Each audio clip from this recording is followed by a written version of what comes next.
Welcome back, Raw Thoughts listeners, to another episode with me, Mackenzie Tiggs. Today, I have such an interesting person. Her name is Jessica. She is a communication strategist, a video producer, a writer for the U.S. defense sector. So, Jessica, thank you so much for coming on to Raw Thoughts.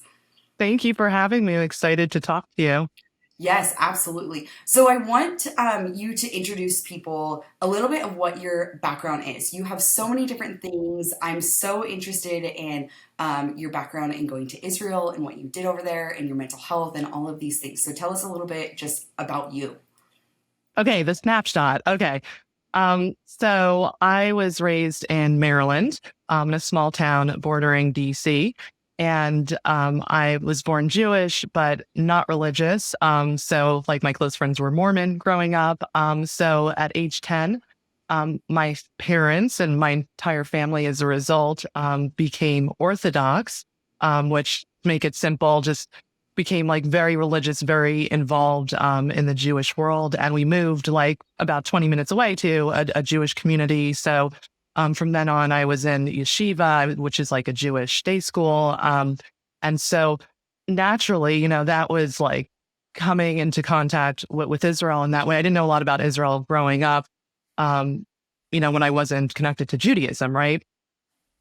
So I was in high school when the second intifada broke out in Israel. And at the time, I hadn't decided to go to Israel. I was definitely interested in the security field. I wanted to join the police. I wanted to study criminology. I'd actually done an internship with the local police forces, right where I grew up. And so what changed? Like what made me want to go to Israel? So the Intifada broke out and, I was hearing every day in the news about these suicide bombings, these shootings, and suddenly the Israelis were not like these distant cousins. They were like, like family. And it really affected me. And on top of that, we had they weren't exactly students anymore. They were teachers who were just kind of post-military. They were in their early 20s coming to teach at our school. And, they were just kind of these fun-loving guys who were like, hey, you want to join the police? You want to do something for security? Why are you doing it in America? Do it, in Israel. Do it for your people. And I was like, whoa, okay.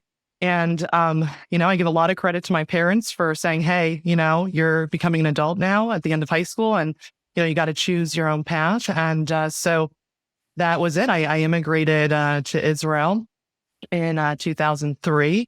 And I wish I could tell you that my path worked out smoothly and I studied criminology and worked for the police. But the reality is that I failed out of the criminology program in the first semester because my Hebrew was not good enough. I'm a bit of an impatient person. I only spent 6 weeks brushing up my modern Hebrew as opposed to my biblical Hebrew from the yeshiva days. And so I switched to English literature. I kind of let go of that dream for a little while. I switched to English literature and I loved it. And it opened up this whole world of, storytelling, right? And I didn't know at the time that in the future I would be kind of melding those two things together. But yeah, it really opened up my mind. By the time I was 19, I was in a direct PhD program to become a professor. So this is not really a snapshot version anymore. I'm giving a bit of a longer version, but That's okay. yeah, You have so much interesting things that, like, I'm gonna say not your average person does, right? Like you are literally leaving America to go be an immigrant somewhere else, where most yeah, people are coming to America, like migrating here. So you're doing the reverse. You had said that you were that's going on track to be in your PhD at 19. mhm. Like, how did you even manage that? So it was a direct PhD program. So I was invited after a Okay. semester in the program. Like, obviously that was something I really loved. And I'll tell you a little secret. I actually, when I said to the university, okay, look, I just failed out of criminology. Like, my Hebrew, like, isn't as good as I thought. What can I study in English? And they're like, well, there's a business program and there's an English literature program. And like business probably would have been more practical, but I was like, oh man, I suck at math. Like, I don't want to fail again. So that's the truth. Like, obviously in job interviews, I'm like very polished and I make it sound like, yes, I had everything planned out, but like, no, I was an impulsive teenager. And, I had to make a decision. Do I come back to America to study criminology and English, or do I take off a year to study Hebrew, which other immigrants have done, successfully, or do I just go forward with a degree that is in English and kind of reinvent myself? So, I picked option three. Yeah. That's at the time. awesome. That's awesome. And it's very interesting because those were your options. You could have picked one of those and your path would have been completely different. Oh, But yeah. the path that you have chose has now came back to what you're doing now. I know. Isn't that crazy? Yeah. It somehow, some way, the universe always plays out our own story. Yeah. I love that. So tell us a little bit about continue your story of being over there. You're now going through your English literature classes. Like what was kind of the next snapshot from there? Yeah. So basically, this is part of my memoir. Is I met a Russian immigrant in my apartment building right by the university. And this is in the Tel Aviv area. And he was about 4 years older than me. And he had immigrated to Israel when he was younger, about 12.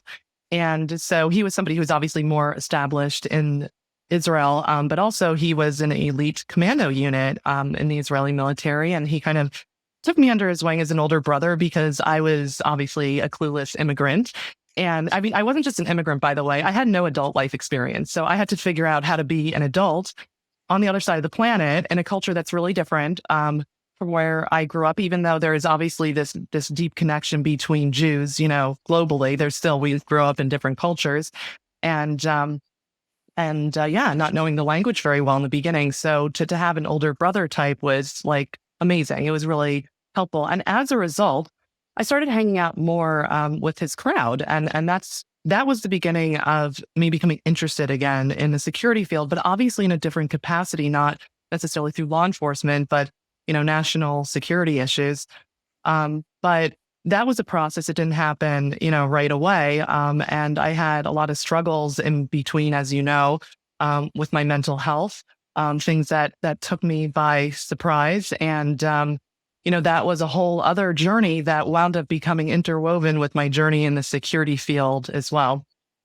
Yeah. Tell us a little bit about what that mental health was while you were over there. Yeah. So I was 19 years old when I started to have the first symptoms of bipolar disorder. I didn't know anything about bipolar disorder. I didn't even know that I was like really having an issue with mental illness at the time. I don't think it is a coincidence that this started happening to me, like these symptoms, about a year after I came to Israel, because I think it was also stress induced, which now that I know a lot more about bipolar disorder, it does make sense. So, yeah, so I like, you have the Intifada going on, right? This war, and by the way, I just want to say, painful for both sides, both for the Israelis and the Palestinians. And it was a scary time. And then on top of that, I'm, trying to be an adult and open a bank account and, get health insurance and buy my own groceries, like everything in a language that I don't really speak that well. So it was like one stress after another. And around me, I had other immigrant friends who were around, my age and dealing with a lot of similar stuff. And they were stressed out too. And like some of them were so stressed that their hair was falling out. And so I was like, oh, well, I'm acting a little weird. Like my moods are kind of weird, but yeah, it's probably because I'm stressed like everyone else. So I didn't realize right away, like what was happening to me. It wasn't like this abrupt thing. It wasn't like I just woke up one day and said, oh crap, I have a mental illness. I better deal with this. So basically, what happened was, and I can just tell you like, some of my symptoms, right? So I was kind of swinging between these two poles, right? That I would feel sometimes like, to be honest, amazing, like almost too amazing, like really lit up, like really creative, like writing papers all night, for my English lit program, like not really sleeping a lot, talking really fast, just being like really intense. And, going out at night and clubbing. And, I was like this nice religious girl, but also Tel Aviv is a very secular culture. I'm having an awesome time, like clubbing and going out at night, exploring. But it was almost like too intense, and I didn't really see that. I just thought, wow, I'm an amazing person with an abundance of energy, But then I would crash, and that was really rough. I would crash, and I would be like sleeping 16 hours a day, like just getting up to go to school, and like just being like really like suddenly going from being completely lit up to feeling like dead inside.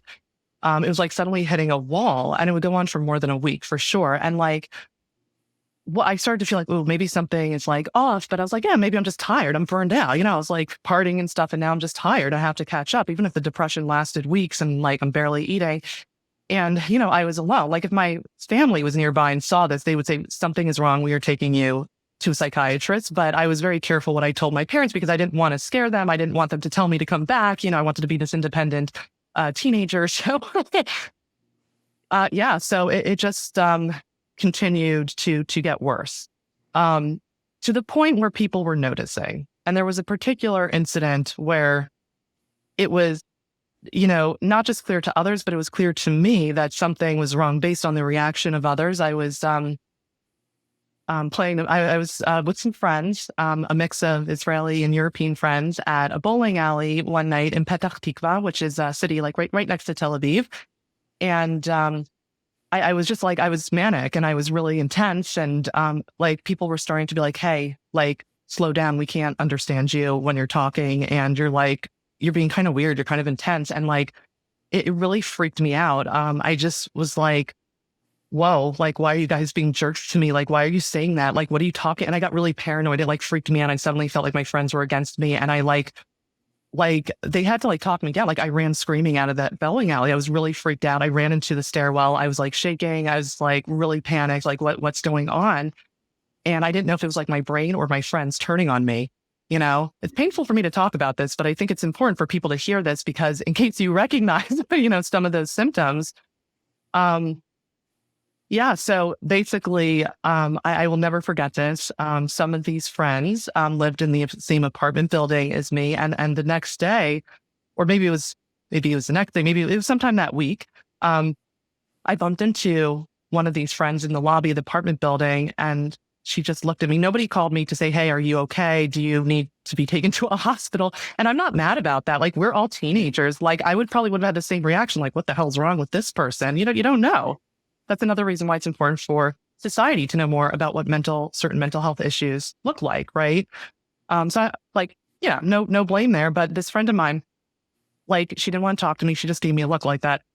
That look like in high school in a hallway when somebody's like, yeah, and walked away. Stay away from her. Yeah, like crazy balls over there, like, and I'll never forget that. And it suddenly, like, it was so painful, and it made me like super self-aware. Like, hey, if you start acting weird like this again, you got to catch yourself. You got to like maybe separate from people until this blows over.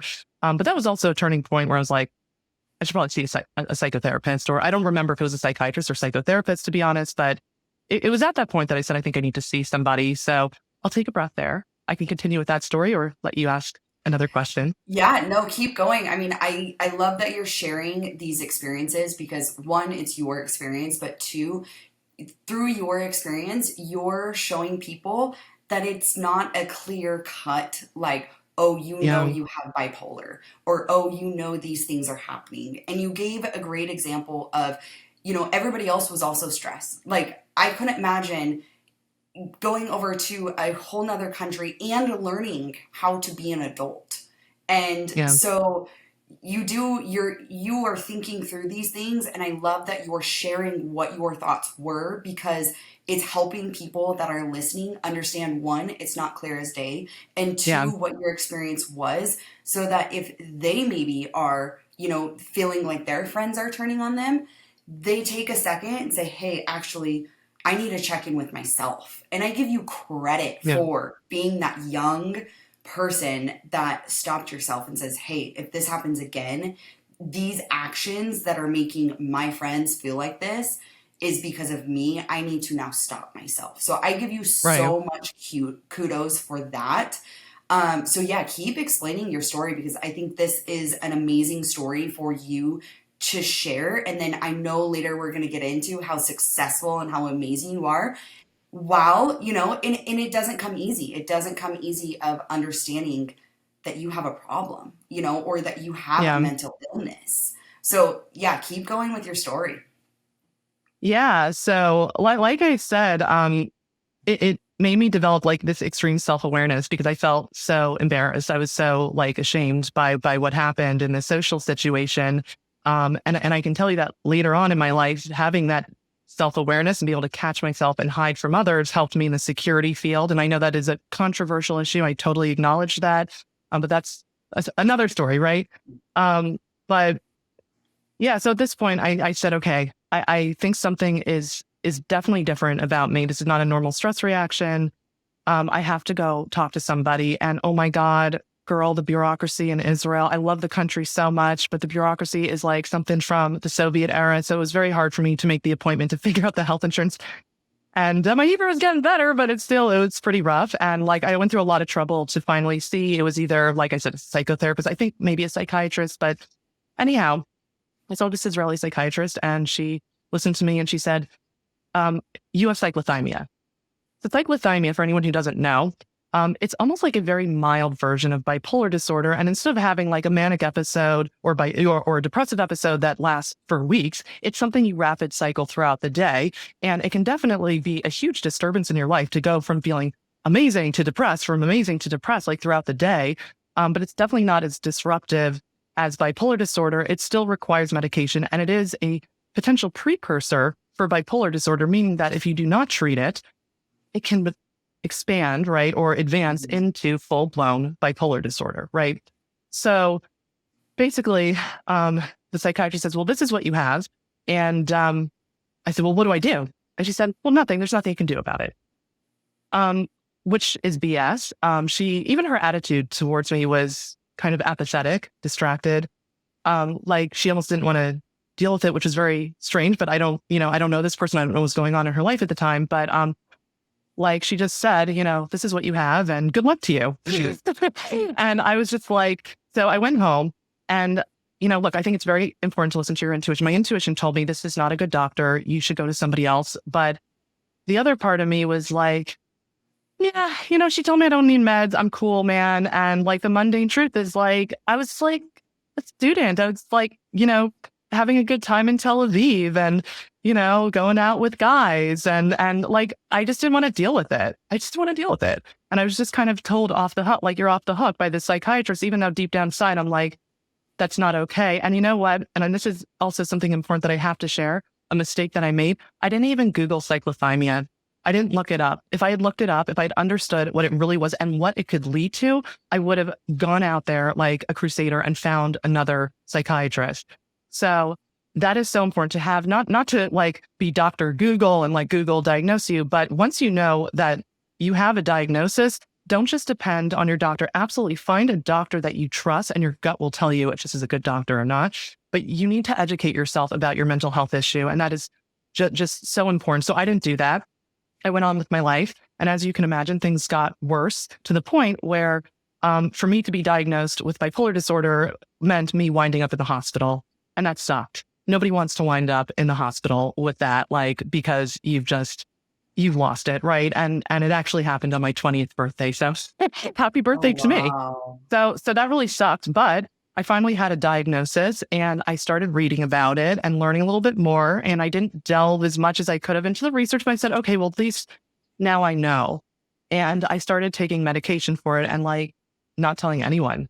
So it was very lonely, but I was like, I don't want anyone to know about this. I'm just going to like take this medication, go on with my life. And yeah, I mean, I had the ups and downs. I wound up in the hospital again because I was like, oh, I'm taking this medication. I feel great. I'm okay. I don't really have a problem. And then I would stop taking it and I'm laughing about it. But I mean, you kind of have to have a little bit of humor about this stuff or you could just go berserk.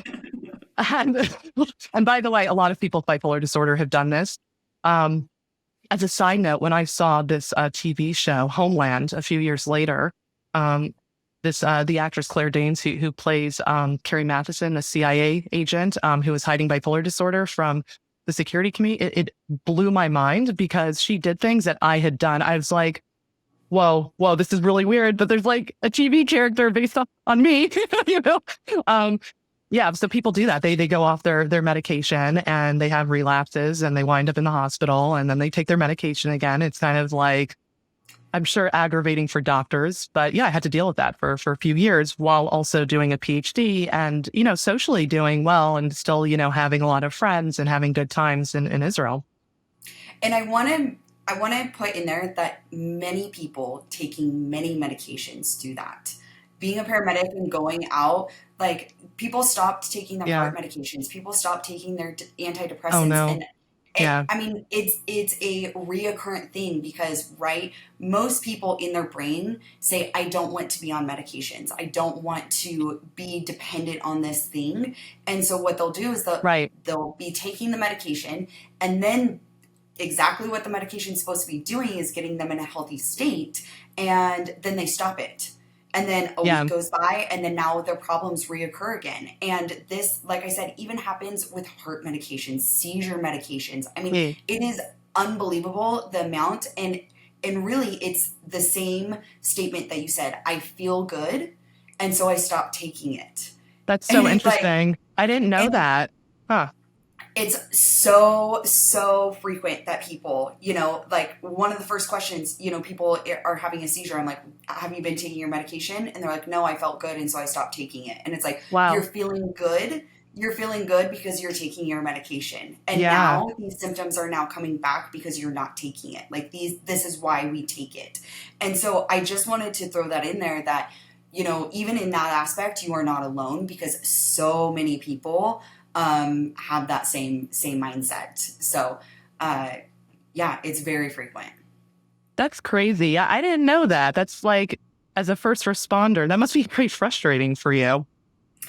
You go back to recurring people, and I have to admit myself, like I've done that on my antidepressants. I'm like, oh, I feel good, like I can go without a day, and then you get busy, and then now it's a week, and then now I'm having like crying, and I'm like, why am I so sensitive, which I'm already Yeah. a very sensitive person. And it's like, oh, hey, Mackenzie, it's because you haven't taken your antidepressants in a week. And so I have recognized, even within myself, of doing that, where it's like, oh, I feel good, like maybe I can go, a day, or maybe it's just you aren't even like cognitively making that decision. It's just you get busy, and then you forget about it, and then that kind of trickles down. And so I'm guilty of it as well, and I still know all of these facts. Yeah. That's interesting. Thank you for sharing that with me. And, an interesting note, from what you just told me is that, like, when you started to feel depressed again, because you weren't on your medication, instead of saying immediately, oh man, I need to get back on the medication, you were like feeling, why am I crying? And that's also what happened to me when I was depressed. I was like, why am I depressed? Because it didn't seem like it's hard to like realize that it's something coming from you internally. And so I was like, so you look for an external thing. I was just like, well, there's a war going on. That would depress anybody. War sucks. And then I was like, or maybe I'm just having an existential crisis about, my identity in the universe. Like I was like trying to figure it out. I was like really like strategizing, and I am a strategist, like, well, where is this coming from? And I couldn't find it. And by the way, I think this aspect of mental illness really touches upon the stigma around mental illness. Unlike having cancer or diabetes, there is a bit of a blur between your thought processes and your personality and the mental illness. And sometimes it's hard to see where that line is truly drawn. So that's like, when my friends were like, you know, something's kind of off about Jessica. They didn't say, oh, she has a mental illness. They just said, yeah, she seems a little different. So they couldn't see it either, right? Because also they're not educated in what that, looks like. And by the way, when I was on my medication, people are like, oh, you're like, you're pretty intense, but now you're like much easier to like deal with. I mean, I was a little insulted at the time, but it was like, yeah, they were reflecting back to me like, hey, yeah, now you're like a normal person. I think probably an issue I had with the medication, and interestingly, in Homeland, in the TV show, you hear the character saying something similar, is that instead of feeling like, well, now I'm baseline, now, on the medication, and I'm like healthy and normal, and people are reflecting that back to me, I felt like I was boring. I felt like, Mm, when I was intense and manic, I was like so interesting and amazing and creative and hysterically funny. And, in some ways I was, but in other ways it was getting too intense.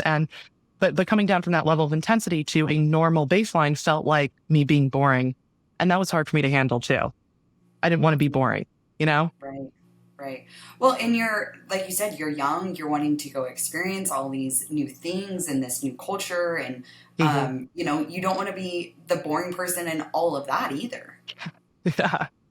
You're like, live Yeah. it up, girl, live it up. Yeah. And you can probably tell by now that I have a very independent, streak. So does my own daughter. So I'm sure she's going to give me some hell too when she grows up. And my daughter is a toddler, and she is already extremely independent. But yeah, I was just like, yeah, it's like, I don't want to be dependent on medication. I don't want to be dependent on anything. I don't even want to be dependent on a psychiatrist, you know? So that was also like a struggle that I'm now realizing, hearing other people's stories, especially from the security field, which tends to produce very independent, tough people, you Mhm. know? I can see now that now that I started sharing my story, I started sharing it just in the last few months, by the way. Otherwise, I was super private about this. I'm now seeing the benefit of sharing this story is that other people have some similar stories and you realize you're not alone in this. And that's why I'm Yeah. sharing the story, you know? Yeah. Yeah. And that's why I appreciate you sharing your story and why, all of the guests that I have on here of their vulnerability, because it isn't until people start actually sharing what they've gone through that other people can realize that they truly are not alone. And Right. you have expressed, you did feel alone. You hid this from people. You didn't talk about it. And so even your friends in that very, start of it where you had said, they were they were reflecting you. Like you were reflecting on them. Like your actions were reflecting back on how you were feeling, how you were acting, and how you were, projecting all of your insides to them. And when that changed, their reflection also changed. Right. And you were cognizant enough to realize, like, hey, how they're actually, perceiving this is how I'm projecting this. Right. Right. That's a very good way to put it. Yeah, that's very interesting. And not everybody who is having episodes like with bipolar disorder are cognizant of that. There are parts of your brain, if you look into the neuroscience, that kind of turns off. So there's definitely, even though I can tell you that there are certain parts of my story, the bipolar disorder, that are kind of like almost textbook bipolar disorder, except for the part of going on shopping sprees. I don't have that. I wish I did. So they're like, oh, I'd have like awesome wardrobe of shoes. And I'm just kidding. And I'm not, trying to insult anyone who's gone through the pain of having a manic episode, spending a ridiculous amount of money on a credit card and having to deal with that. But I would just say, like, yeah, that's one of the symptoms that I missed out on. But so where was I going with this?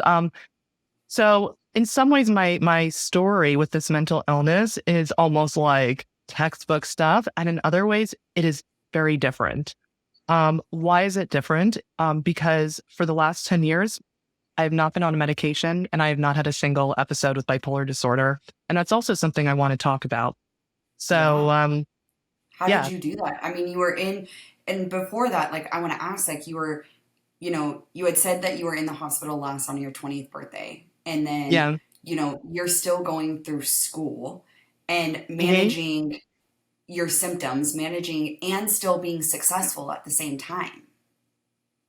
yeah, How did you manage that? a lot of hard work, like a That's lot, great. Yeah. a lot. I don't know. It was really hard. I was very lonely.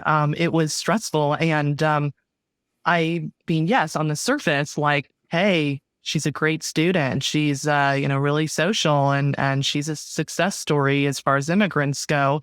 I even had, I think it was like, maybe it was a university newspaper or a local newspaper that wanted to interview me because I was a success story. And like, people had no idea what was going on inside my real life. Like, I was so stressed out, that I was throwing up stomach acid. I developed an anxiety, disorder also. Um, because I was holding so much in. It was so lonely. And I think this is an important point to make, is that people in the security field who are hiding mental health issues, and I have heard this so many times, when they finally break, when God forbid they commit suicide, so many people say, I didn't see it coming. I had no idea, because these people were like performing like top of their class, top of their unit, top of their station, and they're hiding it. And look, I mean, that's a tough thing, because a lot of people who work in the security field are also, depending on your role, trained to hide things so they can hide their own tracks when it comes to their mental health issue.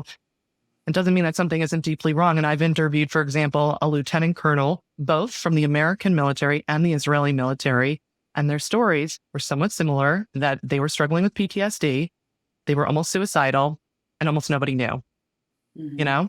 So it's possible to do that. It's possible to be high performing and to look like everything is fine on the surface. And that's the scary part, is that things could be very wrong underneath the surface. And that's why somebody, as painful as it is, somebody who is suffering with a mental health issue, has a responsibility to reach out to somebody, to find a trusted professional or a trusted friend, a trusted family member. Don't go through it alone.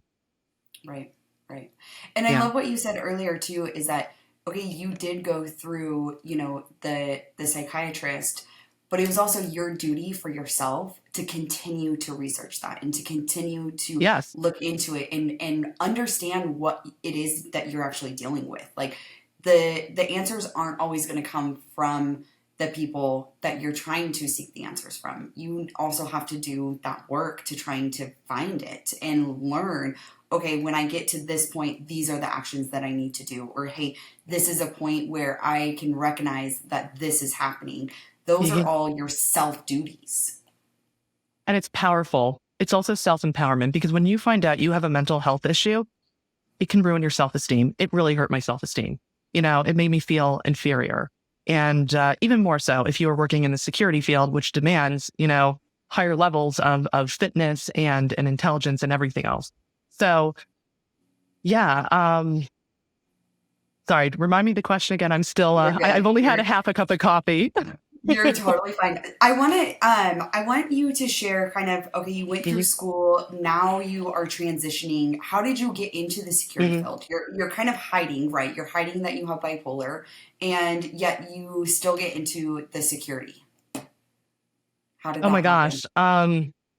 Yeah. So that, oh wow, I don't even know where to start with that. It's complicated. And obviously I talk about that in the memoir. Um, yeah. So the first thing was that I was trying to get into the military. I was trying to get into military intelligence. And this will actually weave into, what was happening. Sorry, how I was able to get off the medication. So they kind of coincided. So anyhow, well, first I was actually in graduate school. So I finished my degree in English literature. I didn't finish the PhD. I actually decided to just finish the bachelor's, come back to the US. I realized that I needed a break, that I wasn't doing so well. And then I also needed to kind of figure out, my next steps, my next path. So I wound up enrolling in the security intelligence program, master's degree in Pittsburgh. So I was in Israel. I came back. I was doing, that master's degree. And that was also a situation where I was struggling to get off my medication. Interestingly, I was able to get off the medication for an extended period of time. And then I crashed. I eventually crashed. And I had to go back on the medication. So I didn't exactly finish my degree, which was on purpose. I transferred my degree and I extended it by an additional year at the Hebrew University in Jerusalem. They had a political violence and terrorism department. So basically, I was, as a graduate student in Jerusalem, I was still on this medication. And there was somebody that I confided in. It was an Israeli friend. He was doing his degree in psychology. We met at the Hebrew University. We were actually set up on a date and we decided to just, be friends. And, he was also kind of like a big brother type that took me, under his wing. And basically, I eventually found out that he had hidden having depression and OCD from military intelligence. And he was somebody I wound up confiding in because I was very lonely, right? And he like wanted to help me. And again, I totally understand people who are like so against that, who are like, hey, that's really wrong what you did on a moral level. If you knew that you had it, it's different. Like for somebody who's in, the security field and then has PTSD or anxiety from something that is different from my cat. And I admit that, like I'm totally open about that. It is different than somebody who knows they have an issue that might be a big problem in the security field. And my response to that, to people who criticize me for that, since I came out public with the story, is you're absolutely right. But yeah, if you think that's the only stupid thing I did in my 20s, like you're going to be disappointed. No, but absolutely. So I'm not like in my memoir, I'm not trying to convince people to like look at me as a hero or It's feel what bad for me. happened. It's just what happened. And I'm just It's what telling people also happened. like, this is what I was doing. This is what I was thinking. And I actually had two distinct occasions where I was like, don't do this, walk away from this. And then I kept going. And part of it was, I had this friend who was like, you're worthy. You can do this just like me. You have the skills. I'll help you. And what happened? So why did I get off the medication? And again, I'm just trying to with only half a cup of coffee in my blood right You're now. good. I'm trying to bring both things together. So what happened was I was seeing a private psychiatrist off the books. in Israel. I didn't want anything, on my records that could be problematic when I go through a security clearance process. And I was getting blood tests and my lithium levels. So when you have bipolar disorder, usually lithium is like used and like this really simple salt compound that's been around for a while. That's kind of used as like a base. And then other medications like antipsychotics or antidepressants might be added to that, like Abilify, Seroquel. I'm trying to remember, it's like a while ago now, but so I was taking a few of those medications, but lithium was always something that I really needed. The problem with lithium is that it can start to become toxic for you. And in my case, it was becoming toxic for my kidneys. And my psychiatrist was like, I can't continue to give you lithium. And I was like, what are you going to give me then? Because like the other stuff doesn't really work that effectively if you're not giving me the lithium. And he was like, I can try other like combinations, but I can't give you this lithium anymore. It's not ethical. And I was like, oh shit, and this was right as I was finishing up. Well, I just finished graduate school actually. And I was working freelance jobs in the security field while I was trying to get into the military. And I was like devastated. I was like, I am so screwed. So he tapered it off very, very, very slowly. And at this point, I went back to my Israeli friend, and I said, well, what should I do? And he said, look, this was like 2012, 2013. There's a lot more literature about this now. But he said, look, I'm finding some ways that you might be able to manage without medication. Let's see if this works. Okay. And if you can get off all of your medication and then go to the military, he's like, that would be amazing. And I was like, I don't know if I believe you, but okay, let's try it, because I was desperate. Like I didn't have a choice. Right. So what did he tell me? I actually took notes on this because I was just like, I want to make sure like I tell people exactly what I did. It was like 6 things. Okay. So first of all, even now I'm a good student. Okay. So absolutely no alcohol. I can't say that I was an alcoholic, but I did have a bit of a dependency on alcohol. It was like to calm my nerves because I had panic attacks. I was really anxious. So he was like, hey, no more alcohol. And obviously it goes without saying, no drugs. I wasn't on drugs, but anybody should like hear that. Right. Don't play around with marijuana, even if it's like legal in your state. Like don't put anything mind altering in your body, period. So that was number one. He said, you have to stop drinking alcohol, especially using that, for your anxiety. The second thing was I had to get more regular sleep. I also had insomnia because my anxiety was keeping me up. I'm freaking out. He said, you cannot party all night. You need to go to sleep at the same time every night to the best of your abilities. You need to start sleeping better. Figure that out. Part of that is getting sunlight at the right time of day. So sunlight is also good in general for helping mental health issues. So I started getting more sunlight, getting it specific times of the day, usually earlier in the day. This is a big one. The next two are really big: exercise and eating right. And this just really goes for all human beings. But basically he said, you're not really in great shape. I was always skinny. I was like 5'11" and about 130 pounds. You can imagine I was like a beanpole. That's just my natural body. So I never really thought about what I'm eating. I'm like, I can eat this, I can eat that, like I know a lot of women are hating me right now for saying that. But so I didn't think about like what I'm eating. I ate everything I wanted to eat, including like tons of sugar because I like sugar, He's like, don't eat like that anymore. He said, I'm finding research. And now, so this was 2014. It wasn't until later in 2017. I think it was 2016 with the NIH and 2017 with the American Psychological Association. They started finding real research that what you eat can definitely affect your mental health situation. So I cut out sugar. That was hard. And carbs, like really lowered how much, the carbs, started eating like nutrient dense food, high like omega-3 acids, salmon, walnuts, avocado, even taking supplements for it, like just dousing myself with nutrients and omega-3, fatty acids. And again, this was like really preliminary research that my friend was digging up. It's like, now we know that this stuff really does help. So the other stuff, so that there was the eating, the exercise. He said, you need to be fit for the military, man. Anyways. So, and again, when you're skinny, you just don't even think about it, but you can be out of shape and skinny. And so he's like, okay, so you're, he helped me find like there's like an outdoor fitness program, these like very macho Israeli guys who just kicked the shit out of me and, which I needed, anyways. And like, I feel like I broke every muscle in my body, but that strengthened my body.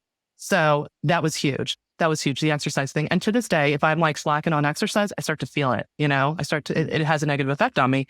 Okay. The last thing, my notes, and I'll put my notes away. was learning to control my stress and anxiety because I realized they are bouncing off each other. Like when you get anxious, like you're not handling, and I was a bit of a perfectionist. That caused me a lot of anxiety and being like really self-critical. I'm like, dude, if you don't handle that, that is going to keep igniting your mood issues. And that's going to Right. make you like, you can't sleep. Right. So I had to learn like how to meditate, how to stop being such a jerk to myself. I had to learn all that stuff and I had to do all of that at once. And I was able to get off the medication. And it wasn't like a clean cut thing. I go off very slow. I didn't like toss it in the toilet like I did, as a teenager. Very, very slowly got off this medication. I did have a relapse into a very bad depressive episode. I think it was maybe a few weeks, a month, maybe it was over a month later. And my friend got me some Wellbutrin, which is an antidepressant. And I was on the Wellbutrin for a few months. And then I slowly got off this. And that depressive episode, I almost decided not to go to the military. And then the military wound up calling me and saying, hey, you ready for that entrance interview? And I was just like, I shouldn't do this. And I was like, yeah, sure. I'm ready for the entrance interview. Yeah. So it is what it is. But absolutely, like it was so important for me to share that, like what I actually did to get off my medication. And that's not going to work for everyone. There are people who will need to be on their medication for life. It is extremely rare for somebody with bipolar disorder to be able to get off their medication. And so I can't tell you like scientifically, I don't have a scientific explanation for that. I can just tell you what I did. I don't know which one of those things worked. And maybe they had to be all together to actually work. I still had that really bad depressive episode, but then I slowly got off the Wellbutrin and then I went to the military and they kicked the crap out of me for sure. Like physically, it was exhausting. It was mentally stressful. By that time, I was super fit, like Amazon woman. And I never had a relapse since then. And I can't explain it, but that's it. Yeah. My question is, have you continued all of those things still? Yes. I'm And not as and I strict. I'm not 100% as strict. I'll still like, yeah, I've reintroduced a little sugar, have treats here. I'm not like super, super strict. But pretty like 90% of my diet has to be high, density nutrient diet. That makes sense. And then, I still take an omega-3 acid like supplement with yogurt. I still try to eat a lot of omega-3, fatty acid foods. It's been working wonders for my skin and my hair, but yeah, I exercise and the sleep I try to be consistent with. And it's like, yeah. Yeah. So I'm not as like super strict as I was in the beginning. I've been able to like reintroduce certain foods. But like I said, now we know today, if you listen to like Dr. Andrew Huberman's podcast, he's a neuroscientist. If you dig up all this literature now, we know that these things work. So, what I would say to people is like, hey, if you do all these things, which really any healthy human being should be doing, but if you're doing all these things, even if you can't get off your medication, you might be able to lower the dose of your medication and then not have such severe side effects, right? It might just be a lot better for you to do these things. And we know now from science that it does work. The other thing is that even if you don't have a mental illness, those things are helping with your mental health.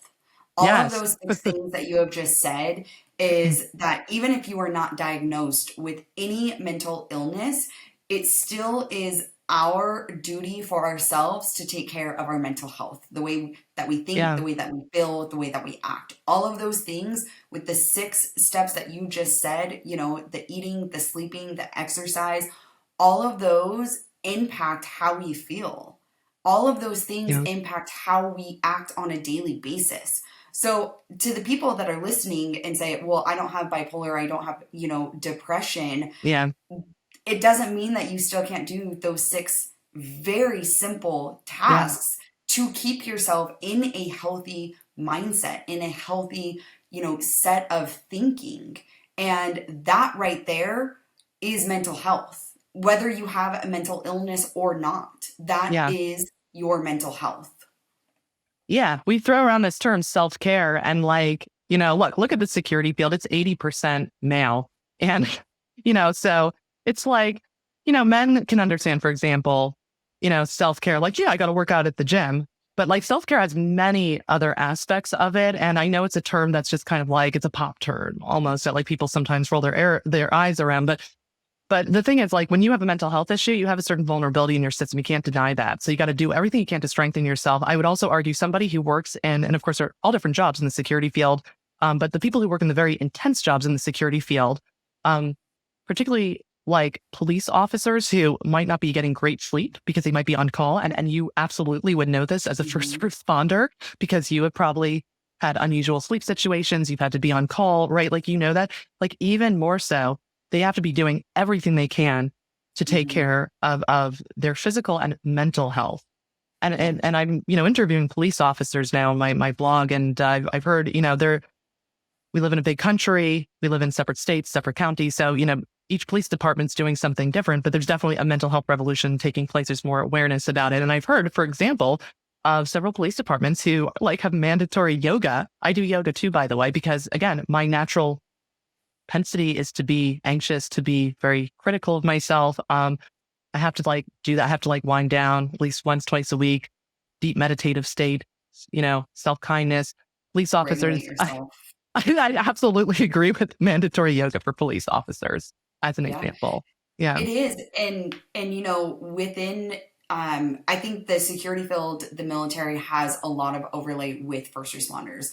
We also have a Mhm. lot of military people that get out of the Yeah. military and then come into being a first responder because they have the same structure, they have the same, camaraderie. There's a lot of the same routines and, checking your equipment. And so a lot of the things they overlap between those, and it doesn't, at the end of the day, it doesn't matter. And even through that, even through Raw Thoughts podcast, I interview so many people that are not in the first responder or the military world that still say the same things.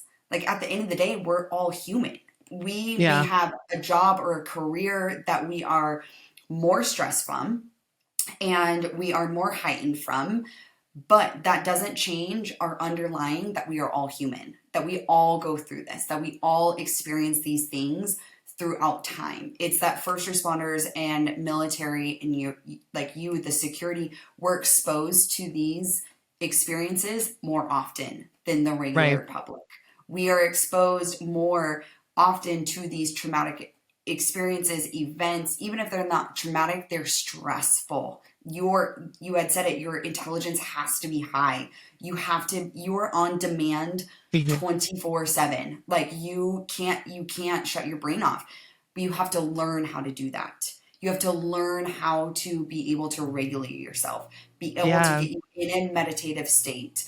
And those are the things that, really changing the mindset and the culture is going to be a long haul because we are changing the mindset of people that have been in this for so long, that want to deny it themselves, that don't understand the power of actually regulating yourself in your mental state, and Yeah. that is mental health. They think that the people that they respond to are the ones that I don't want to be like them, and so they don't say anything. Um, Through all of that, I want you to express to us like how you got into that. You got yourself off of the medication. Mhm. You're in, the military. You're doing good. You now still are doing very great, within that. How have you taken that and really started to help people? Because I know that you are expanding into your memoir. You're expanding into speaking about it more Yeah. often, and being that raw, that real, authentic, and willing to share person through your experience. But there's still the hard days and there's still the Yeah. hard times. And you had said it in the beginning too, even speaking about it is still really hard for you. How Yeah. do you manage that still with, talking with people about it as well? Yeah. Well, I decided when I'm coming out with this story, and I'll tell you why, it's obviously, or maybe not obviously connected to the memoir. I kind of made a promise to myself. I said, look, if you do this, you have to do this 100% and you have to be authentic. You can't BS people. Like you really have to tell, like people will figure that out if you're BSing them, and it will delegitimize everything else that you say. And I try, even though I'm talking about myself or my story, I try not to think so much about myself. I try to think about the value that I'm bringing to other people by sharing this story. And I know that I am because I'm getting, like I mentioned, that I get some emails being critical of what I've done, which I don't disagree with those people, but I also get a ton of emails from people in the security field, not just in America, not just in Israel, around the world, because this is something that it's not just one country. It's a global issue. And people are like, I've had police officers, I've had guys from the Marines, like really tough people say in private messages, please keep doing what you're doing. I can never do that. And I'm thinking like, you hunt down criminals and terrorists for a living, and it's more frightening for you to talk about mental health issues. Like, what does that tell you about the stigma? I look at the issue, like I've also worked as a security analyst, by the way. And I look at the issue very much analytically, like there's the stigma aspect and there's the resource aspect. And both of those things have to be addressed in tandem. And it's a complex issue. There are so many different cases of mental health issues. Some people can be rehabilitated, for example, and brought back into their role in the security community. Some people cannot, and they have to be honest about themselves and not be devastated and destroyed by it. They have to see themselves, for example. And I do have a friend, my friend Roman, who I mentioned, who committed suicide when he found out that he was not going to be able to do what he wanted to do in the security field. And what I want to say to those people is, if you are as talented to get to where you got now, you are absolutely qualified to do other amazing things in your life, even if that has to be outside of the security field. So with that said, and that was obviously a huge struggle for me because I didn't want to admit, hey, you might not be a good fit for this. That's like my whole story, man, is like, I was telling someone in a different interview recently, like a lot of memoirs focus, like the theme is about like finding your true self. But mine is like having to come to terms with what I'm not, and that's powerful too. And that's important. So now I feel like I went off on a tangent. I'm like, what did she originally ask me? But yeah, so right, there's a memoir. And then basically what happened was I was told by literary agents who reviewed my work recently, they're like, the blog is still fairly new. And as you know, from looking at it, it's a mix of articles I've written, excerpts from the memoir, and interviews I've done, with experts in the field. But anyhow, what I was told, the memoir is a bit of a slap in the face, but it is what it is. Reality sucks. Sometimes they said, your story is solid. Your writing craft is solid. You don't have a name out there. You don't have followers. That's something that's expected now in the industry if we are to take you seriously and if you want like to really get out there. And I realized I'm taking this seriously. And I was like, you got to go out there now, even if it's uncomfortable for you to talk about this, because if you're willing to release this in a story, in a memoir, you should be willing to talk about it now and see what happens, see how people react to that. And, even with some of that criticism, legitimate criticism, there's been a lot of support, and it just shows me like, hey, keep going, man, because this is something that really would be beneficial for people. Yeah, absolutely. And I give you huge kudos for coming on and in speaking with, my guests, because it is people like you. I've said it before that you sharing your stories are helping the ones that don't have the courage yet to, and still feel alone. And even just listening to your story in the security field, in the military or not, you are helping people by sharing what your experience has been, to letting them know that you don't have to be alone, that you don't, what you're feeling and what you're experiencing, you're not the only person that is going through this. And through many of these interviews, that is something that has repetitively came through, is that people feel alone. And now when they're starting to speak up, like you said, you're getting emails from people around the world. You are getting support, like through your vulnerability of sharing your story. That is where you're also getting your support. That's where you're getting your people to push you and to continue to do what you're doing, because they know it's making a difference. And there's not a lot of people that are willing to do it because they still suffer from the silence. They still suffer from the stigma. They still suffer from having that, mental mentality of, I have a problem and I'm not going to speak up about it, and so everything will be fine. I'm just going to sweep it underneath the rug. And that is the problem that we are seeing. That is the problem that we are seeing that is turning into these suicides.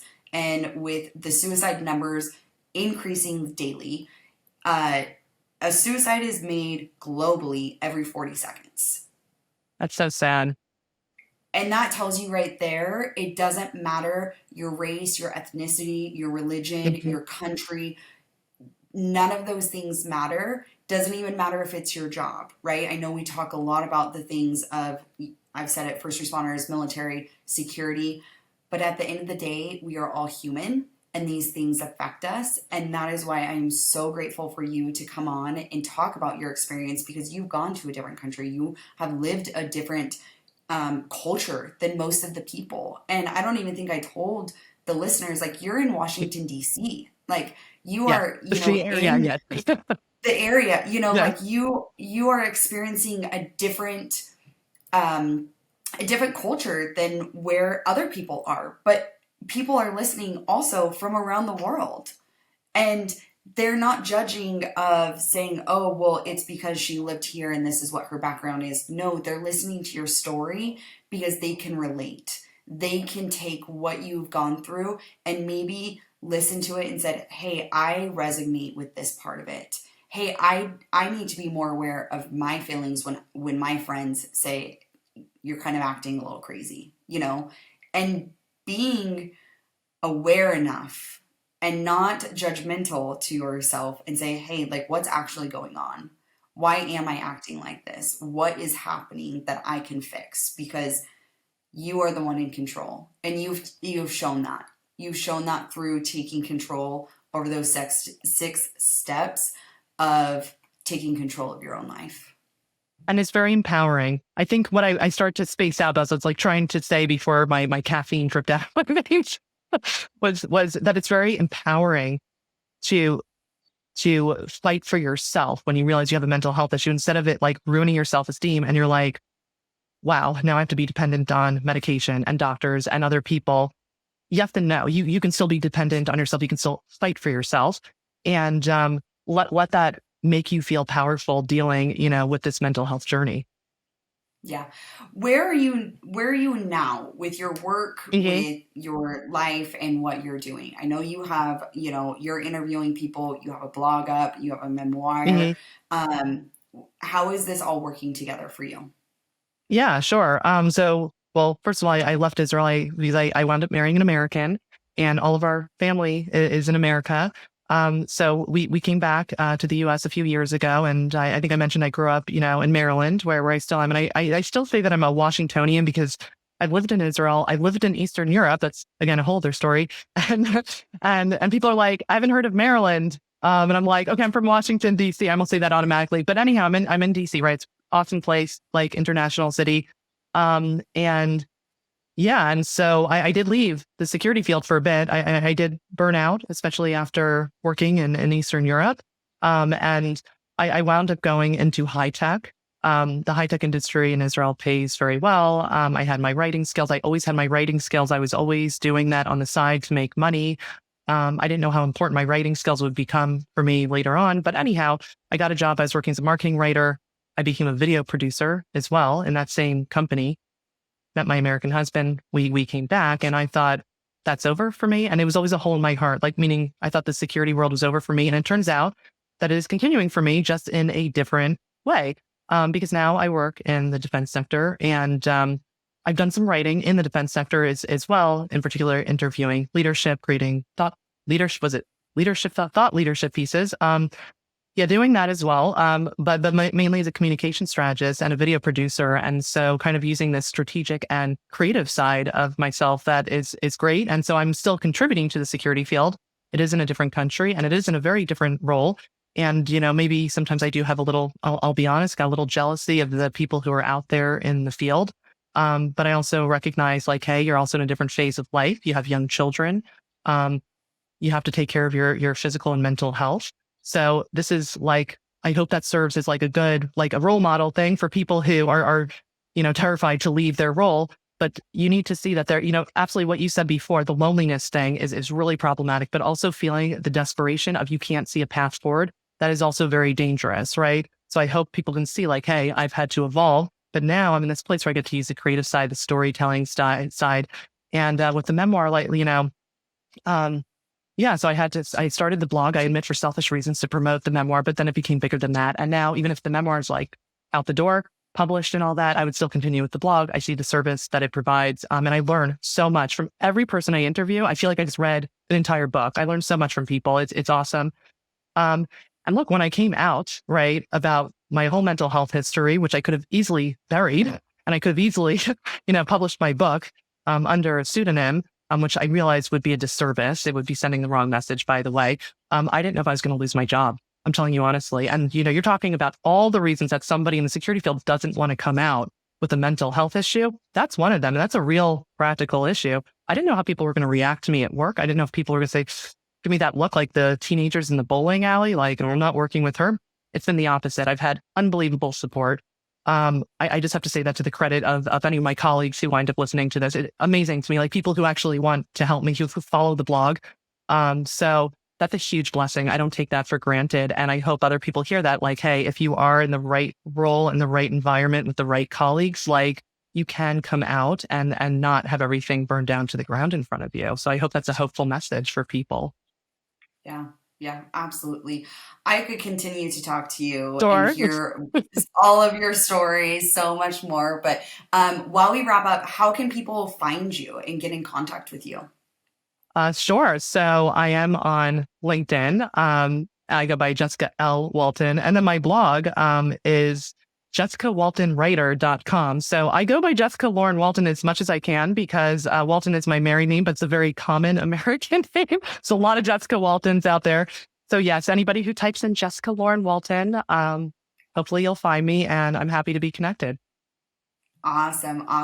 Well, thank you so much for coming on, being vulnerable, sharing your story to enlighten, the listeners of maybe what they're going through, and sharing your experience and being raw with us. So, all of her information will be in the show notes. So definitely take a look at what she's doing, connect with her, reach out to her, read the stories.